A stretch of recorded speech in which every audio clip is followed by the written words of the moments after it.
오늘 우리가 함께 읽은 본문 말씀을 중심으로 약할 때 강함 되시네 라는 제목으로 함께 은혜를 나눠보려고 합니다. 지난 주일이 우리 올해 들어서 이번 겨울 들어서 가장 추운 날이었습니다. 여러분들 어떻게 그 추운 날씨 속에서도 잘 지내셨나요? 대부분 사람들이 아마 집에 있었을 것 같아요. 춥다는 소식을 듣고 집에 있었을 것 같은데 저랑 사모님이랑 잠깐 외출을 했는데 거의 손이 뜯겨 나갈 뻔했습니다. 너무 추워서. 겨울이 되면 쌀쌀한 날씨 때문에 몸도 마음도 얼어붙는 것 같죠. 그런데 그런 얼어붙은 우리를 따뜻하게 녹여주는 것들이 있습니다. 바로 겨울철에 우리가 먹는 간식들이죠. 붕어빵, 어묵, 군밤, 호빵 등 많은 겨울철 간식들이 있지만 한국인이 가장 사랑하는 겨울철 간식은 따로 있습니다. 바로 군고구마입니다. 실제로 여론조사기관 리얼미터에서 조사한 결과 군고구마가 가장 좋아하는 겨울 간식 24.9%로 가장 높게 나타났다라는 조사 결과도 있습니다. 그러나 고구마를 먹을 때 우리가 주의해야 합니다. 아무리 배가 고프고 고구마가 맛이 있다 할지라도 고구마를 허겁지겁 먹다가는 그 퍽퍽함에 어느새 목이 턱 막히게 되는 경험을 하기 때문이죠. 잘못하다가는 고구마를 먹다가 속이 체해서 하루 종일 답답하고 더부룩한 경험을 하기도 합니다. 그래서 맛은 있지만 한편으로는 그 퍽퍽한 고구마의 성질을 본따서 답답한 상황에 처할 때 우리는 참 고구마다라는 말을 합니다. 그리고 오늘 하나님 앞에 선 이 모세의 모습은 그야말로 고구마와 같은 모습을 우리에게 보여주죠. 오늘 하나님께서는 모세를 이스라엘의 지도자로 부르고 계십니다. 하나님께서는 처음에는 타지 않는 떨기나무로 자신을 보이셨고 자신이 할 수 없다고 하는 모세에게 하나님께서 함께 하시겠다 약속을 하셨습니다. 더 나아가 하나님은 모세에게 내가 누구인지 너를 앞으로 이끌 이 하나님 여호와가 어떤 분이신지를 알려주셨고 그리고 무엇을 해야 할지도 다 알려주셨어요. 오늘 우리가 읽은 본문 말씀 이전에 하나님께서 이미 모세에게 모든 걸 알려주셨고 모든 걸 다 보여주셨습니다. 하나님께서 이 정도 했다면 이제 모세도 순종하고 가야 했지만 모세는 여전히 주저하고 있었어요. 하나님께서는 아무것도 염려하지 말고 애굽으로 가라고 명령하셨는데 하나님 말씀에 설득되지 않은 모세는 다시 한번 하나님께 불안한 마음을 토로합니다.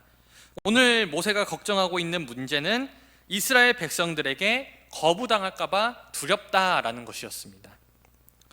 하나님은 망설이는 모세에게 이스라엘 백성들의 의심과 불신을 잠재우는 데 사용하라고 세 가지 징표를 모세에게 알려주십니다. 첫 번째 징표는 그가 가지고 있던 지팡이를 땅에 내려놓으면 그 지팡이가 뱀으로 변하는 거였어요. 모세는 지팡이가 실제로 뱀으로 변한 것을 보고 놀라서 뱀을 피합니다. 그때 하나님께서 모세에게 손을 내밀어서 뱀의 꼬리를 잡으라라고 말씀하시죠. 여러분 가운데 혹시 뱀 잡아보신 분 계십니까? 저도 물론 잡아보진 못했는데 혹시 뱀을 어떻게 잡아야 되는지 아시는 분 계십니까? 뱀은요 머리부터 잡아야 됩니다. 왜냐하면 그 독이빨이 머리에 있기 때문에 머리를 제압하면 아무것도 못하죠. 반면 뱀을 잡기 위해 뱀의 꼬리를 잡는다는 건 굉장히 위험한 일입니다. 만약 여러분들이 수련회장 갔는데 뱀이 나타나서 뱀을 잡겠다고 꼬리를 딱 잡는 순간 뱀은 몸을 틀어서 여러분들의 팔을 물 겁니다. 꼬리를 잡으면 뱀은 사람을 공격해요. 그런데 오늘 하나님께서는 모세에게 뱀의 머리가 아니라 뱀의 꼬리를 잡으라고 명령하고 계십니다. 이것은 여전히 두려워하면서 하나님의 부르심에 순종하기 주저하는 모세를 향해서 하나님을 신뢰하고 하나님을 따르라는 그 믿음을 요구하는 하나님의 명령이었습니다. 그리고 모세가 하나님 말씀에 순종해서 뱀의 꼬리를 잡으니 그것이 다시 지팡이, 막대기로 변하는 일들이 벌어지게 되었습니다. 하나님이 모세에게 보여주신 두 번째 기적은 바로 손에 나병이 생겼다가 없어지는 일이었어요. 당시 이집트에서는 마술이 굉장히 성행했는데 첫 번째로 하나님께서 보여주신 지팡이가 뱀으로 변하는 어떤 사물이 다른 사물로 변하는 마술들은 그 당시에 흔히 속임수들로 일어났던 일들이었어요. 지금도 마술을 보면 물건이 다른 걸로 막 바뀌는 마술들이 있듯이 그 당시에도 있었습니다. 그런데 그 당시에 질병은 신들과 관계되었다고 믿었고, 질병만큼은 신들의 심판이다 혹은 신들의 재앙이다 라고 생각하였습니다. 그러니까 하나님께서 모세에게 두 번째로 그 손에 질병이 생겼다가 낫게 되는 기적을 보여주신 것은 어떤 사람의 속임수가 아니라, 모세가 보여줬던 그 기적들이 사람의 눈속임이 아니라 바로 하나님, 참신이신 하나님으로 인한 일임을 보여주는 일이었습니다. 또한 치유와 회복 역시 하나님께서 주관하시는 일임을 눈으로 보여주는 징표였던 것이죠. 하나님께서 모세에게 주신 세 번째 징표는 나일 강물을 퍼서 땅에 던지면 피로 변하는 것이었습니다. 하나님께서는 첫 번째 징표가 이스라엘 백성들을 설득하는 데 충분하겠지만, 혹시 그렇지 않더라도 두 번째 징표는 아주 확실한 효과를 발휘할 거라 말씀하십니다. 그런데 오늘 세 번째 징표도 모세에게 알려주고 계세요. 하나님께서 모세에게 이 세 번째 징표를 알려주시는 이유는 혹시나 이스라엘 백성들이 돌이키지 않을까 봐 알려주신 것이 아니었습니다. 오늘 이후의 성경을 봤을 때 나일 강물이 피로 변하는 것이 애굽의 10가지 재앙 중 첫 번째 재앙으로 이루어지는 것으로 봤을 때, 아마 이 모세는 이스라엘 백성들을 설득하는데 세 번째 재앙은 사용하지 않은 것으로 보입니다. 그럼에도 불구하고 하나님께서 사용하지도 않을 세 번째 징표를 알려주신 이유는 좀 믿을 것 같은데 혹시 이스라엘 백성들이 믿지 않으면 어떡하지? 이러한 걱정이나 이러한 불확실함 때문에 알려주신 게 아니었어요. 하나님 모든 걸 알고 계시고 하나님 모든 걸 주관하고 계시죠. 하나님은 이미 이스라엘 백성들이 두 번째 기적에서 돌아올 거라는 사실을 알고 계셨습니다.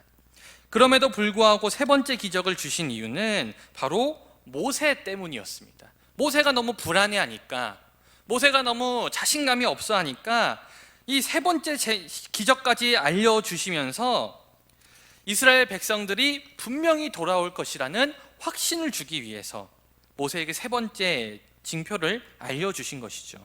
그러니까 혹시 모를 예비책이 아니라 모세를 위한 하나님의 배려였습니다.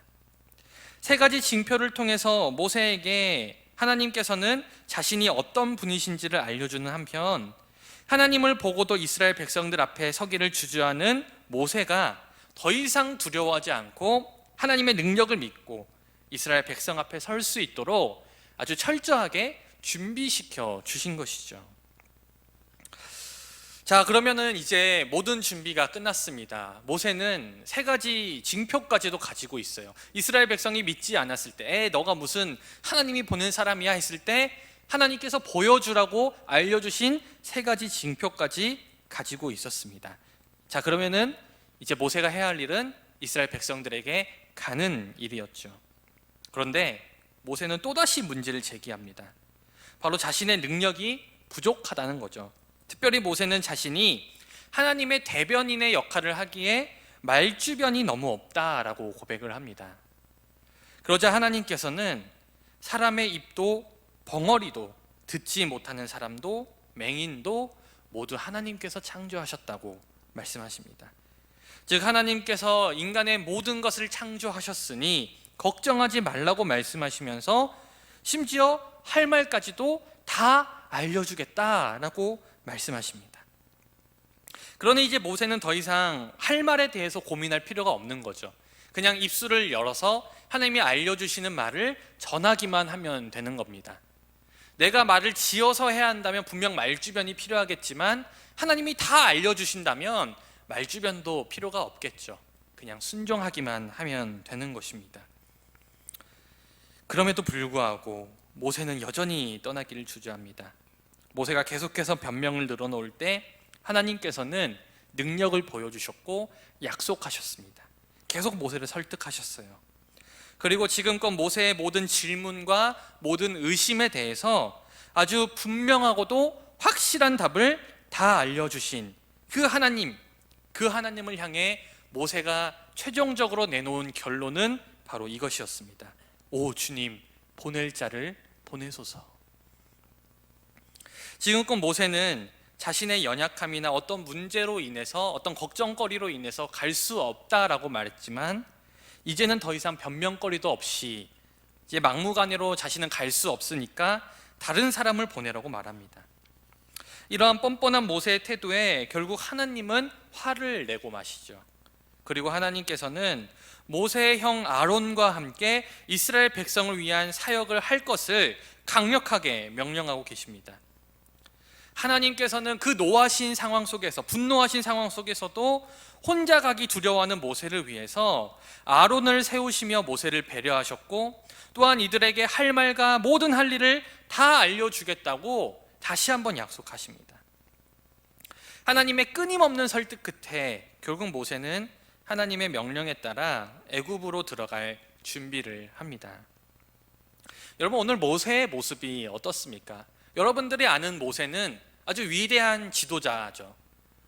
이스라엘 백성들이 홍해 앞에 있을 때 하나님을 믿는 그 믿음으로 홍해를 갈랐던 지도자, 이스라엘 백성들이 가나안 땅까지 가기까지 그들을 인도하였던 그 위대한 지도자가 모세였는데, 오늘 말씀을 볼 때 그러한 모세의 모습은 전혀 찾아볼 수가 없습니다. 아마 보면서 그냥 좀 가지, 이제 이쯤 되면 그냥 가지, 어떤 그런 답답함, 마치 고구마를 먹은 것 같은 그런 답답함을 우리는 느끼게 되죠.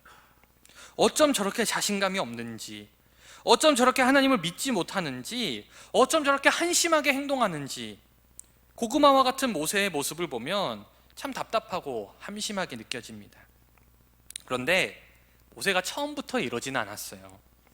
여러분, 원래 모세는 정말로 대단한 사람이었습니다. 그는 이집트의 왕자였어요. 지금의 이집트야 여러분들 아는 건 스핑크스, 피라미드 이것밖에 없지만, 그 당시 이집트는 세계 4대 문명 중에 하나였습니다. 세계에서 손꼽히는 강대국이었어요. 그러한 나라의 왕자라는 직책은 결코 가벼운 자리가 아니었습니다. 그는 이집트 왕자로 길러졌기 때문에 애굽 왕실의 교육을 받았을 것이고, 그래서 남들보다 뛰어난 지식도 가지고 있었을 것이고, 젊었기 때문에 힘과 열정과 능력도 가지고 있었습니다. 하지만 모세의 영광은 영원하지 않았어요. 이집트의 왕자로 지내던 모세는 자신의 민족인 히브리인을 핍박하던 이집트 사람을 죽이게 되고, 그 사건으로 인해 그는 모든 것을 잃어버리게 됩니다. 결국 모세는 광야로 도망갈 수밖에 없었고, 광야에서 양을 돌보면서 40년이란 세월을 그곳에서 보내게 되었습니다. 그리고 하나님께서 모세를 찾아온 이 시점이 바로 이때, 광야에서 40년이란 시간이 흘렀을 이때였습니다. 그런데 여러분, 아무리 생각해도 하나님께서 모세를 부르신 이 타이밍이 좀 이상하죠. 아마 제가 만약에 모세를 이스라엘을 이끌 지도자로 세웠다면, 저는 지금의 모세를 세우지 않고 이집트의 왕자였던 모세를 이스라엘의 지도자로 세웠을 것입니다. 아마 그때라면 모세도 기꺼이 그래, 내가 이 정도는 할 수 있지, 그 자리를 수락했을 거예요. 그런데 하나님께서는 이상하게도 모든 것을 다 갖추고 있는 모세를 부르지 않았습니다. 하나님께서 모세를 부르셨을 때는 무려 40년 동안 광야에서 양치기로 지낸 모세를 부르셨다는 거예요.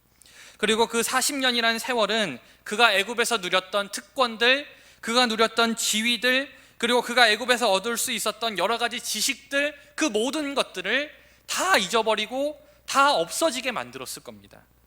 그것뿐만 아니라 40년이라는 세월은 모세의 육신 또한 노쇠하고 약해지게 만들었어요. 그러니 하나님이 모세를 부르기 위해 찾아왔던 지금 이 타이밍은, 모세는 더 이상 젊고 능력 있고 유능한 애굽의 왕자가 아니라 광야에서 양떼나 돌보고 있는 너무 평범한, 아니 어찌 보면 너무나도 보잘것없는 그냥 늙은 노인일 뿐이었습니다. 하나님이 모세를 찾아오신 이때가 모세의 인생의 최고의 순간이 아니라 오히려 인생 가장 밑바닥인 이 순간에 모세를 찾아오셨다는 것이죠. 그러니 하나님이 모세를 찾아오신 때는 늦어도 너무 늦었습니다. 젊었을 때 하나님이 모세를 부르셨다면, 아니 모세가 여전히 애굽의 영향력을 행사할 수 있을 때 모세를 찾아오셨더라면 모세는 지금처럼 하나님의 부르심에 극렬하게 저항하는 일은 없었을 것입니다. 그러나 하나님은 너무 늦게 모세를 찾아오셨죠.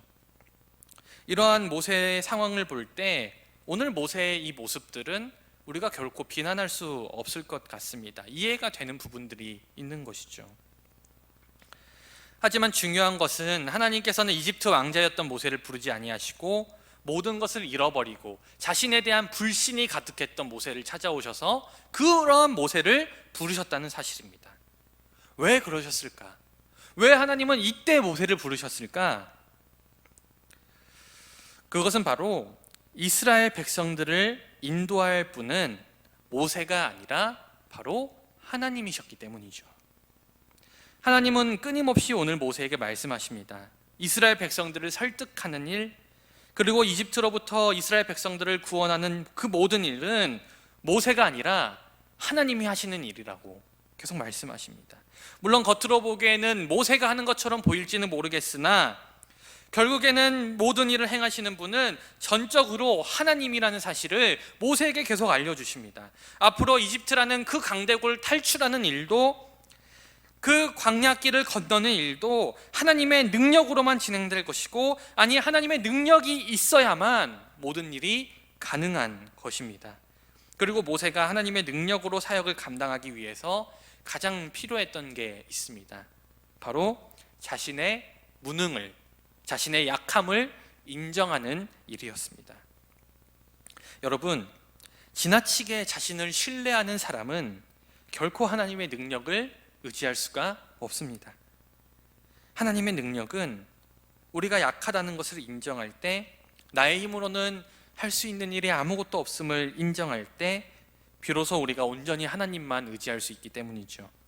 자신의 약함을 아는 사람이어야만 하나님의 도우심을 구할 수 있습니다.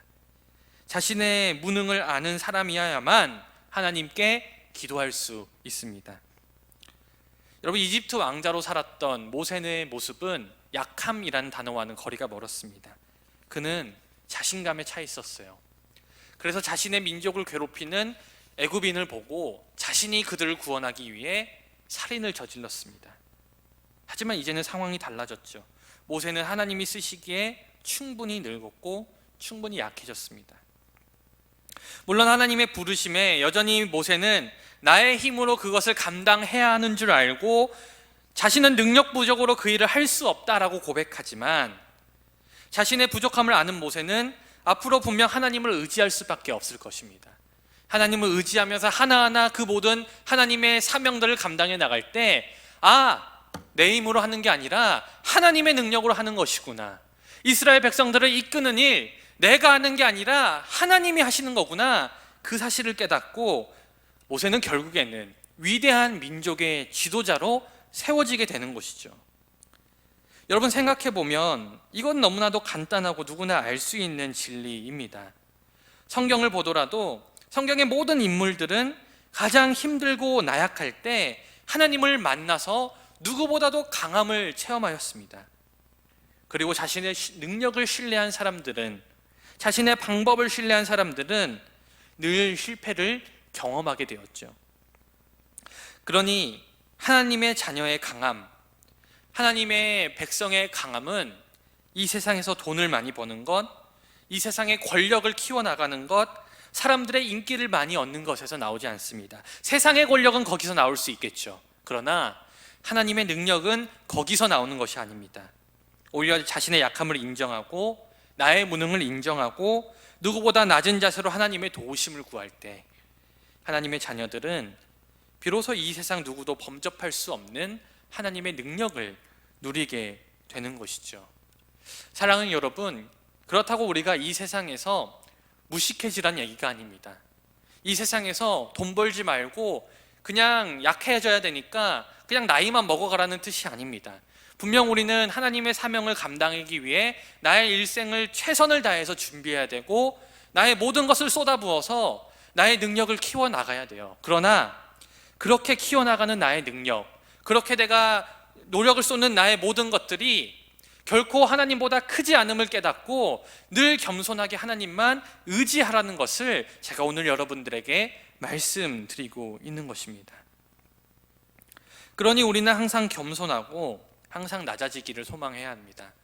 여러분들이 무엇을 가졌든, 여러분들이 어떤 학벌을 가졌든, 그리고 여러분들이 어떤 배경을 가졌든지 간에 늘 우리가 알아야 될 것은 나는 결코 하나님의 능력보다, 하나님보다 크지 못하다, 나는 낮은 자다, 나는 부족한 자다, 이것을 늘 깨닫고 늘 하나님께 엎드려야 하는 것이죠.